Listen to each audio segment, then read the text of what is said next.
अस्सलाम वालेकुम friends, welcome back to top smarties. Drama serial Sun Mere Dil. दानिया जो कि अमार साहिब को बहुत पसंद करती है और अमार तो दिल हार बैठा सदफ पर।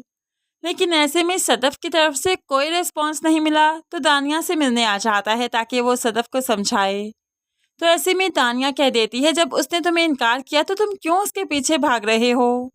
जानते हो लड़की के इनकार का क्या मतलब है? कि वो किसी और को चाहती है, किसी और को पसंद करती है। अब तो अमार बहुत ही ज्यादा डिस्टर्ब हो गया। अगर ऐसा हुआ ना दानिया, तो मैं कुछ खाकर मर जाऊंगा। उसकी जुदाई बर्दाश्त नहीं कर सकता।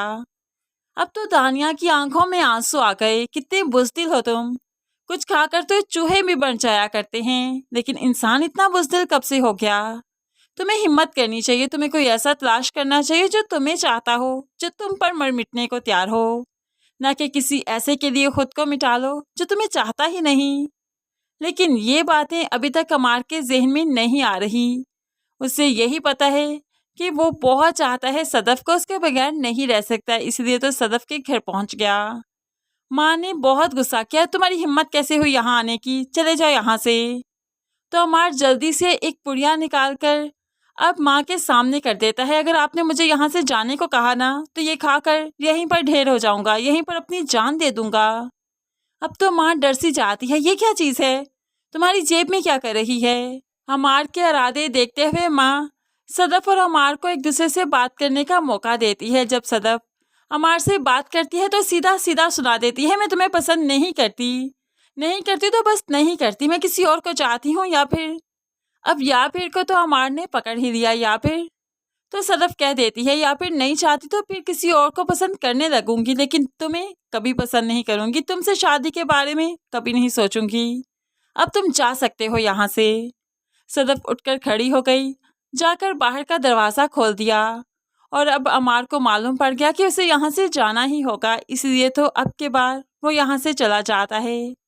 जैसे ही अमार कमरे से बाहर निकलता है तो जल्दी से सदफ दरवाज़ा ज़ोर से बंद कर लेती है।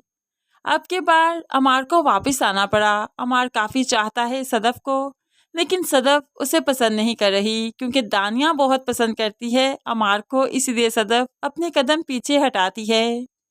दूसरी तरफ जावियार की तबीयत तो दिन ब दिन बिगड़ती जा रही है। बुखार 101 से या 102 से कम होता ही नहीं। आगे चलकर जावियार को बहुत बड़ी कोई बीमारी दिखाई जाएगी, जो कि बिलाल ही अब इनकी हेल्प करेगा, जावियार का इलाज करवाएगा। फिलहाल तो बिलाल भी सदफ की यादों से बाहर निकलता ही नहीं। वो तो सदफ को बार बार देखना चाहता है, अपने आसपास देखना चाहता है, इसीलिए उसके लिए कुछ ना कुछ तो सोच रखा है। आज बिलाल जब ऑफिस गया तो हमशा से पूछ लेता है, ये मिर्ज़ा साहब की बेटी का क्या नाम है, क्या तुम जानती हो?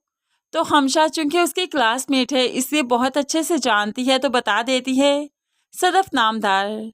अब हमशा का ये बताना ही था कि सदफ नामदार का अपॉइंटमेंट लेटर तैयार कर दिया गया। अब ये अपॉइंटमेंट लेटर सदफ को इस ऑफिस में आने पर मजबूर कर देगा। अब ऐसे ही अपॉइंटमेंट लेटर बना तो मिर्ज़ा साहिब को बुलाया गया। उनकी बेटी का अपॉइंटमेंट लेटर उनके हाथ में थमाया गया। बहुत ही अच्छी पोस्ट पर सदफ को इस ऑफिस में जॉब दी गई, लेकिन मिर्ज़ा साहिब नहीं चाहते कि उनकी बेटी आकर इस ऑफिस में जॉब करे। हालांकि बिलाल के ऑफिस में आना किसी भी इंसान का ख्वाब है, लेकिन मिर्ज़ा साहिब अपनी बेटी को यहाँ पर बुलाना नहीं चाहते। ऐसे में बिलाल कह देता है, उस दिन भी आपने मुझसे कहा कि जब मैं पी रहा हूँ तो आपकी बेटी का जिक्र ना करूँ।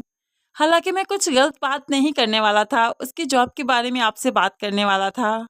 अगर आपको मुझसे मसला है, मेरे पीने से मसला है, तो यकीन कीजिए मैं आपकी बेटी के सामने कभी नहीं आऊँगा। और ख़ास तौर पर जब पी रखी होगी तो आपकी बेटी के बारे में किसी स्टाफ मेंबर से कभी नहीं पूछूंगा कि वो आई भी है या नहीं। वो बिल्कुल आज़ाद रहकर यहाँ पर जॉब कर सकती है। मुझे अपने ऑफिस के लिए एक ईमानदार पैशनेट इंसान की ज़रूरत है, और मैं जानता हूँ कि आपकी बेटी से बढ़कर कोई नहीं हो सकता।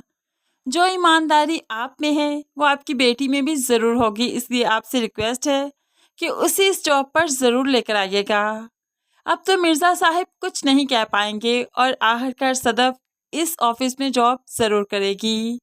एक तरफ तो सदफ आ रही है इस ऑफिस में, दूसरी तरफ अमार का भी अपॉइंटमेंट लेटर तैयार हो चुका है, वो भी इस ऑफिस में ही आ रहा है और हमशा पहले से मौजूद है। तीनों क्लासमेट एक ही ऑफिस में। अब यहाँ पर स्टोरी आगे से काफ़ी इंटरेस्टिंग चलने वाली है। तो फ्रेंड्स, आपको ये ड्रामा कैसा लग रहा है ज़रूर कमेंट्स में बताइएगा। मज़ीद वीडियोस के लिए चैनल को सब्सक्राइब करके साथ बेल नोटिफिकेशन ज़रूर प्रेस कीजिए ताकि आने वाली हर वीडियो बहुत आसानी से देख सकें। दुआओं में याद रखिएगा, अपना बहुत सारा ख्याल रखिएगा। नई वीडियो तक के लिए अल्लाह हाफिज़।